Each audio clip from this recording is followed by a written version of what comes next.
يعني الدكتورة ليلى البيلي الحقيقة عضو مجلس إدارة غرفة القاهرة ورئيس لجنة المرأة بالغرفة، عاملة شغل هايل جدا ولا أروع من كده الحقيقة، وداعمة جدا. يمكن دي ندوة كانت بتتكلم فيها وجايبة متخصصين عن إزاي الأسر البسيطة تستفاد من تدوير المخلفات. ده حاجة مهمة جدا جدا، إن حاجة بسيطة وبتوعي الأسر المنتجة والناس البسيطة اللي في المنازل إزاي تستفيدوا من تدوير مخلفاتكم من خلال طبعا متخصصين بيشرحوا الكلام ده.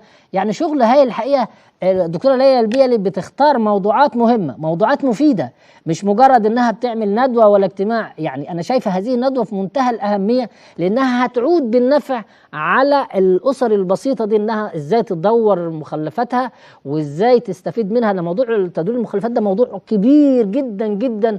يعني احنا بنتناول يعني حتة صغيرة منه او جزء صغير قوي، لكن هو فيه دول يعني بتستفاد منه بشكل كبير جدا جدا. انا بشكر طبعا الدكتورة ليلى البيلي الحقيقة، ويمكن يعني لجنة المرأة مدعومة جدا من المهندس إبراهيم العربي رئيس الاتحاد العام للغرف التجارية ورئيس غرفة القاهرة.